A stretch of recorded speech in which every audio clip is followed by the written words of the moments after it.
És belo, és forte, um colosso. És rico pela própria natureza. Eu nunca vi tanta beleza. Denominado terra de Santa Cruz. Ó pátria amada, terra adorada, terra de luz.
Garrincha é o nome de um passarinho alegre, cor de terra.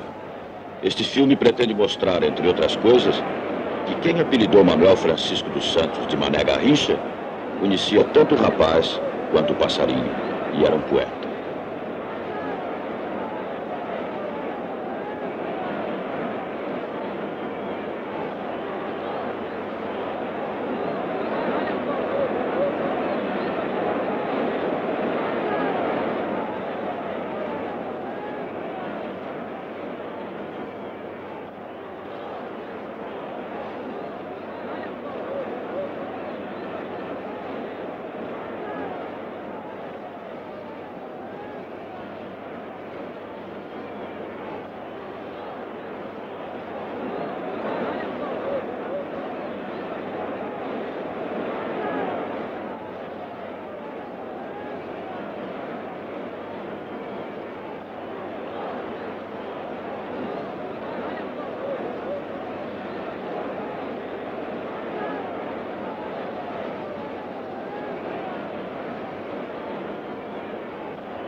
famoso em 58, quando eu cheguei aqui. E depois fui para minha terra, em Pau Grande, senti que estava famoso porque, conversando com os amigos, um deles falava. E minha casa vivia muito cheia de gente, eu saía também para fazer compra e viajava sempre de trem e sentia talvez assim, vinha cansado dos treinos e achava que o pessoal ali já não estava assim perturbando um pouco. Então eu me sentia um pouco cansativo da vida de ídolo. Mas você sabe que nós não podemos fazer nada, temos que aguentar isso tudo porque o povo quer e para eles é bom, mas para nós não somos, porque é meio cansativo, sabe?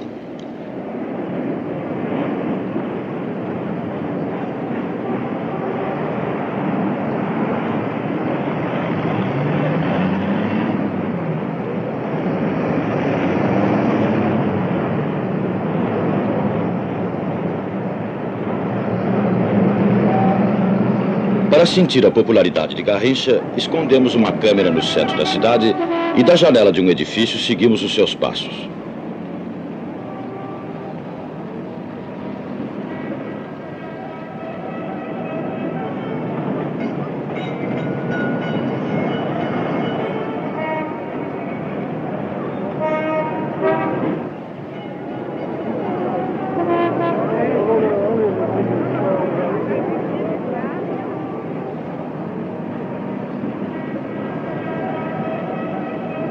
A princípio, ninguém o reconheceu na rua. Ele atravessou a avenida na direção do Banco Nacional de Minas Gerais, aonde vai uma vez por semana para assuntos de finanças. Ao sair do banco, sem que se entendesse o processo da identificação, Garrincha estava cercado de gente. Nas excursões do Botafogo e da seleção brasileira, Garrincha costuma ganhar presentes de seus colegas para ser o primeiro a descer do ônibus à porta dos estádios e dos hotéis. Saindo na frente, ele arrasta consigo a multidão, deixando livre e desimpedido o caminho dos companheiros. No centro da cidade, além da habitual visita ao banco, Garrincha comparece invariavelmente às lojas de música. É frequente aparecer um samba ou uma marchinha celebrando as suas glórias de campeão, glórias que ele continua a guardar em lugar modesto e que não foram capazes de alterar a simplicidade de sua vida.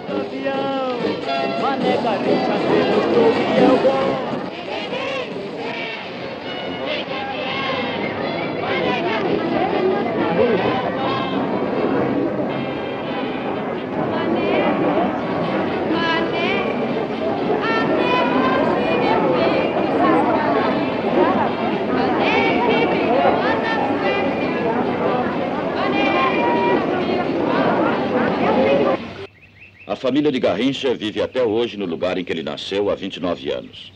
Pau Grande é uma cidadezinha de 3.000 habitantes na raiz da Serra de Petrópolis, a 70 quilômetros do Rio de Janeiro. A vida do lugarejo gira em torno de uma fábrica de tecidos. Todas as casas pertencem à fábrica, inclusive a de Garrincha, que lhe foi dada em usufruto como prêmio pela conquista da Copa do Mundo de 1958. A família de Garrincha se compõe de mulher, 7 filhas e alguns passarinhos, um dos quais muito estranho, porque em vez de cantar, fala com voz de homem.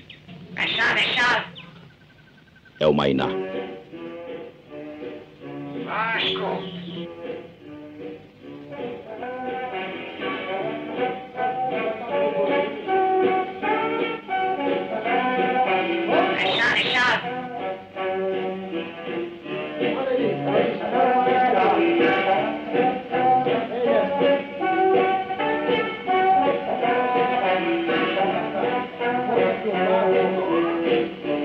Tereza, Anete, Sara, Maria Angélica, Maria das Graças, Maria Tereza e Denise.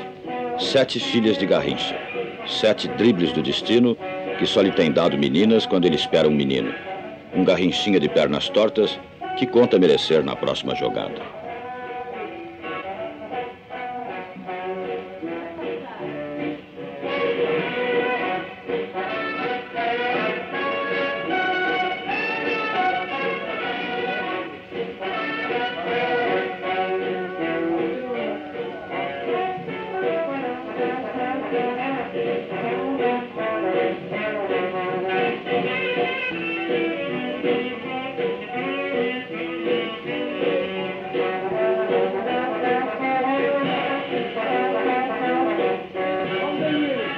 casa de Garrincha, em Pau Grande, se transforma em ponto de atração turística na época dos campeonatos mundiais de futebol e vira centro político durante as campanhas eleitorais, quando os candidatos aparecem tentando explorar a popularidade do jogador.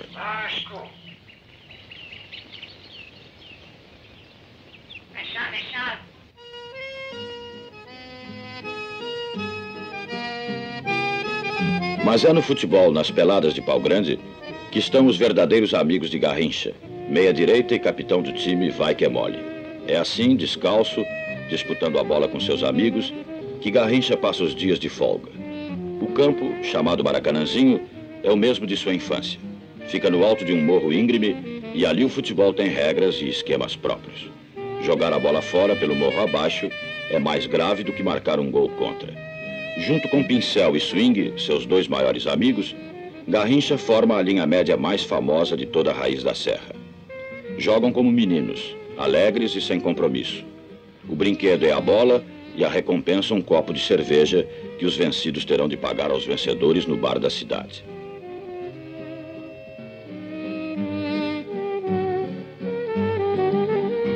Pincel, Swing e Altair são mais que amigos de Garrincha, espécie de secretários que o acompanham para todo lado. Sóbrios, discretos, não procuram tirar nenhum partido da fama e do prestígio de Mané. Cresceram juntos, identificados na vida de meninos pobres. Frequentaram a mesma escola e juntos se iniciaram no ofício de tecelões da fábrica que rege toda a vida da cidade.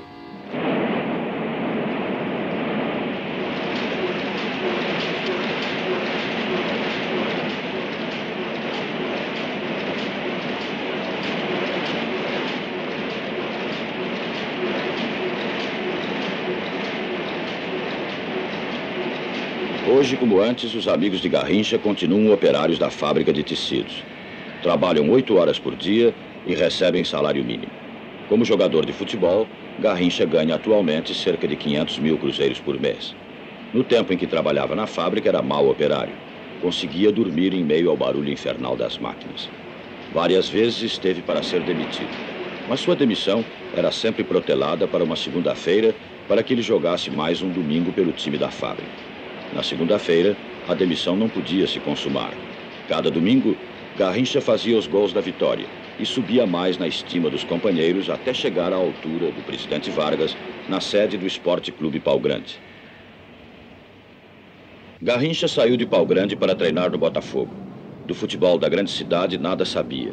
Seu estilo inesperado logo impressionou. No dia seguinte, a imprensa anotava a presença no treino do Botafogo de um novato de pernas tortas e drible desconcertante. Foi lendo o jornal, diz Garrincha, que descobri que eu tinha as pernas tortas. Hoje, passados 10 anos, Garrincha é um veterano cada vez mais impaciente com a rotina dos treinos que o seu temperamento de guerrilheiro nunca suportou. Guloso e com tendência a engordar, é a vítima preferida dos preparadores físicos.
Tendo que treinar de segunda a sábado, o jogador de futebol é ainda obrigado a se submeter a um regime de concentração nos fins de semana.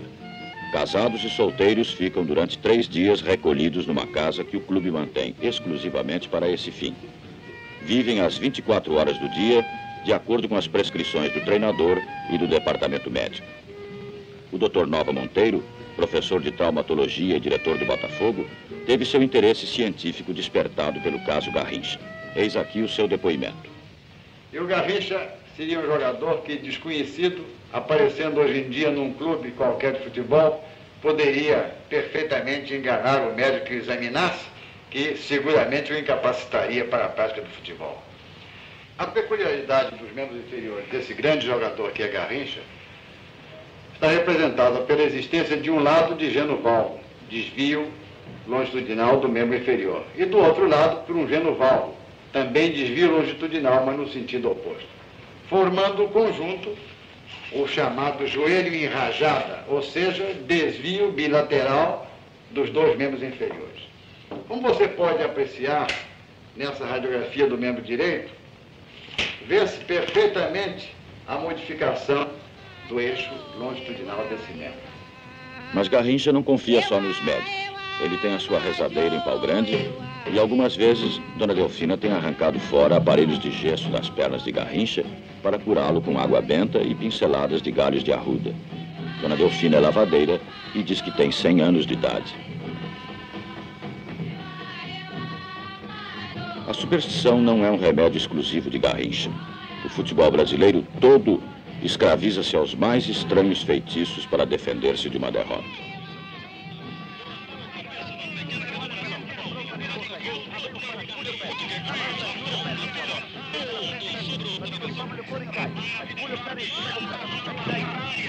Nas asas da superstição, o futebol brasileiro voou para o Chile em maio de 1962. O chefe da delegação viajou com a mesma roupa que vestira na Copa do Mundo de 1958.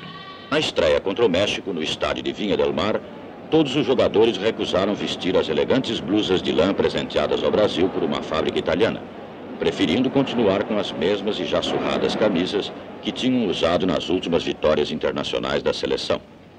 O Brasil, com prestígio de campeão do mundo, tinha total favoritismo nesse jogo. A certeza geral de vitória firmava-se sobretudo nas pernas de Pelé e de Garrincha. Mas as pernas de Garrincha tremiam ostensivamente antes de começar a partida. Tremiam de responsabilidade mais que de medo. Em 1958, o futebol brasileiro, frustrado por dramática sucessão de derrotas, tinha se libertado, graças à inspiração de Pelé e de Garrincha. Agora, chegava a uma nova Copa do Mundo, escravizado à sorte de Pelé e de Garrincha.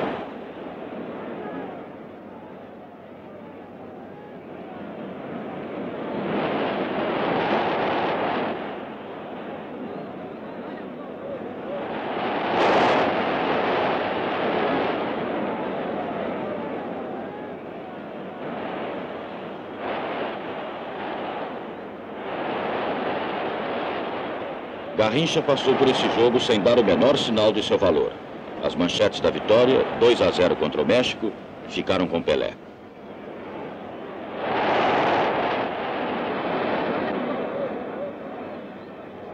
Três dias depois da vitória contra o México, Pelé e Garrincha voltavam a dividir a responsabilidade de um jogo. Adversário, a Tchecoslováquia. Nesse dia, porém, o destino surpreendeu o otimismo brasileiro, tirando de jogo dramaticamente o atacante Pelé, que acabaria fora da Copa do Mundo, vítima de um dos mais temíveis acidentes do futebol, que é a distensão muscular na virilha. O jogo contra os espanhóis foi a maior aflição dos brasileiros no Chile. Eles fizeram um gol de saída e nós não tínhamos mais Pelé. Tínhamos apenas esperanças de que Garrincha nos desse o estalo de seu gênio no segundo tempo. E Garrincha não falhou. De repente, aquele jogador sem inspiração, mais gordo do que devia, começou a inventar dribles contra a defesa espanhola. O campo brasileiro era defendido por duas equipes distintas, a do estrategista Didi e a do guerrilheiro Garrincha. A vitória que seus dribles construíram foi dramática. De emoção, alguns brasileiros foram medicados em pleno estádio. Um deles quebrou as duas pernas numa queda. O cinegrafista amador que tomou estas cenas do jogo perdeu também, como se vê, o controle da luz e dos nervos.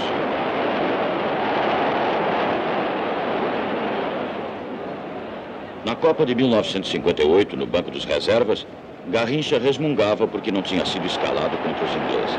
Se eu pego um gringo desses, dizia, vou lá dentro do gol.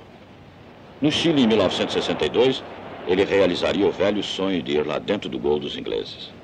Com o poder de seus dribles incríveis, entrando pelo meio ou pelas pontas, ele sozinho desmontou a estrutura do English Team, fazendo gols que até então pareciam patente exclusiva de Pelé e Didi. Estava com o diabo no corpo. Na hora de uma penalidade, quando Didi tomava posição, Garrincha veio por trás, deu-lhe um tranco, tirou Didi da jogada e ele mesmo chutou a falta que Vavá converteu em gol. Mais tarde, aplicava uma folha seca e fazia o terceiro gol do Brasil.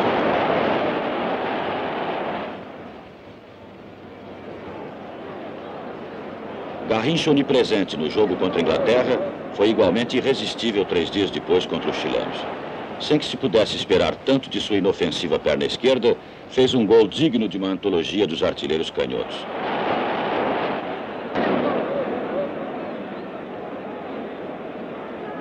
Aos trancos e barrancos, sofrendo pênaltis, Garrincha emocionou o Estádio Nacional de Santiago, precipitando uma tal descarga de paixões dentro e fora do campo que acabaria por transformar o jogo numa impressionante batalha que tragou os nervos do próprio árbitro peruano Yamazaki.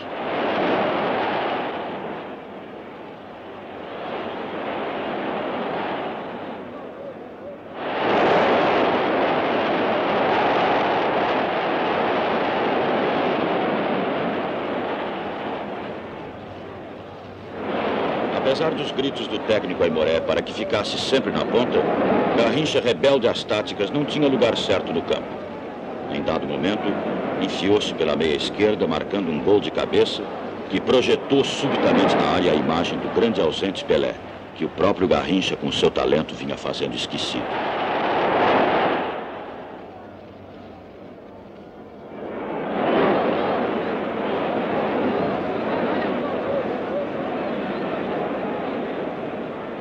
Nesse jogo semifinal da Copa de 62, Garrincha experimentou emoção inédita na sua carreira. Depois de contribuir decisivamente para a eliminação do Chile, ele também perdeu a cabeça. Conforme confessou mais tarde, deu um pontapézinho na bunda de um chileno. Foi expulso de campo pela primeira vez na sua vida. Depois do jogo, no vestiário, Milton Santos comentava que se Garrincha tivesse a experiência de Zizinho, teria saído de campo correndo em zigue-zague. Na sua ingenuidade, Garrincha deu sopa e acabou levando uma pedrada na cabeça. Para que Garrincha não fosse suspenso, até o presidente Prado do Peru intercedeu, recomendando que o juiz não fizesse carga contra ele no tribunal da FIFA. E Garrincha jogou a final da Copa contra a Tchecoslováquia, revivendo em Santiago a vitória de 1958 contra a Suécia, que vemos aqui nas cenas desse filme maltratado, mas ainda assim precioso para a história do futebol. Nesse jogo, o Brasil, com a sua ficha de perdedor nas decisões dramáticas, estava diante do fantasma da final. Os comentaristas internacionais reunidos no estádio de Estocolmo não indicavam favorito, mas achavam que se a Suécia fizesse o primeiro gol, ganharia o jogo, porque os brasileiros iam perder a cabeça na certa. E a seleção da Suécia fez o primeiro gol, realizando com 7 passes medidos uma ação perfeita que começou nas mãos de seu goleiro e acabou nas redes de Gilmar sem que qualquer jogador brasileiro tocasse na bola.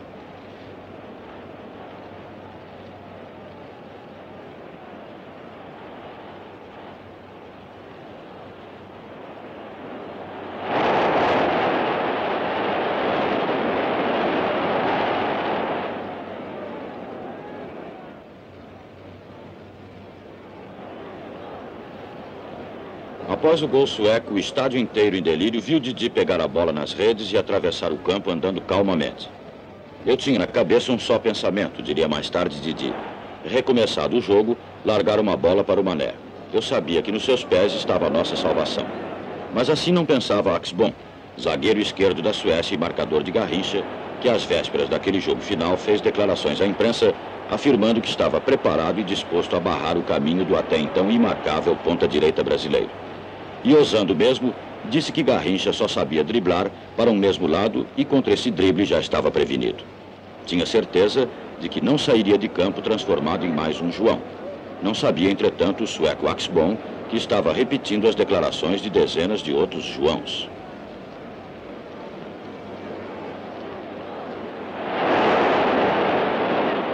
A razão, afinal, estava com Didi.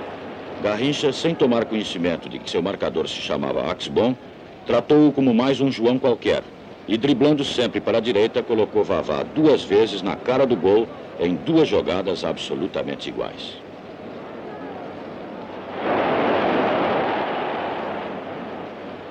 Pelo talento e habilidade de Mané Garrincha, o futebol brasileiro estava se libertando de um velho complexo, o de perdedor de finais.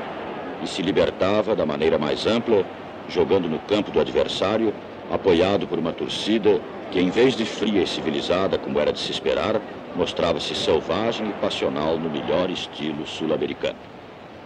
Entrando de saída em desvantagem no placar, a seleção brasileira recuperou-se, tornando-se irresistível, apesar das providências tomadas pelos suecos, que reforçaram a marcação sobre Garrincha. Aí então surgiu o problema Pelé. O time da Suécia, todo penso para o lado direito, e Pelé no meio, dominando bolas altas, driblando na corrida, ameaçando cada vez mais o gol sueco.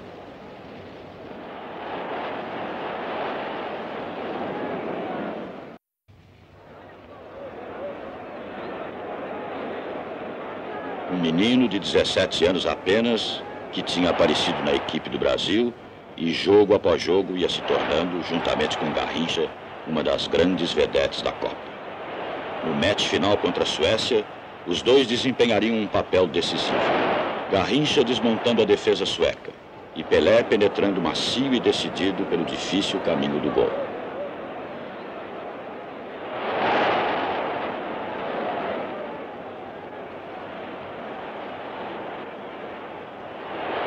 Os gols do grande triunfo haviam sido conquistados em todos os estilos, com bravura, malícia e autoridade. Muito antes de terminar o jogo, os brasileiros já tinham certeza da vitória e seu futebol tornou-se mais festivo. O jogo terminaria num momento de grande beleza, o último gol de Pelé.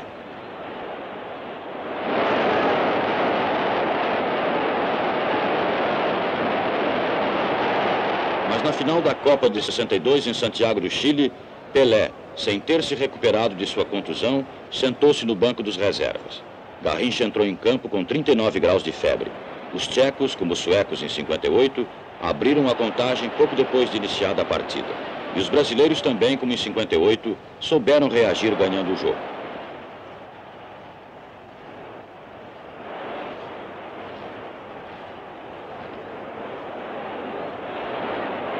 Garrincha doente e Pelé fora de campo deixaram à seleção brasileira a chance de se afirmar como equipe. E todos dividiram, afinal, em partes iguais, as honras da vitória, que a alegria, essa foi sempre de todos.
torcedores brasileiros, momentos antes de se iniciar o jogo, ouviram o general Mendes de Moraes, então prefeito do Distrito Federal, concluir assim o seu discurso. Eu cumpri o meu dever construindo esse estádio. Agora vocês cumpram o seu, ganhando a Copa do Mundo.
O futebol exerce sobre a emoção do povo um poder que só se compara ao poder das guerras. Leva um país inteiro da maior tristeza à maior alegria. Para explicar esse fenômeno, há duas teorias. Uma diz que a bola de futebol é um símbolo do seio ou do ventre materno, de modo que se compreende o ardor com que os jogadores disputam o jogo e a preocupação dos torcedores com o destino da bola.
Outra teoria, mais sensata, diz que o povo usa o futebol para gastar o potencial emotivo que acumula por um processo de frustração na vida cotidiana. O universo lúdico do estádio é um campo mais cômodo para o exercício das emoções humanas.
O último apito do juiz devolve o torcedor à sua realidade, aos caminhos que vão e partem da segunda-feira até que o ciclo se feche com o primeiro apito de um novo jogo.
Música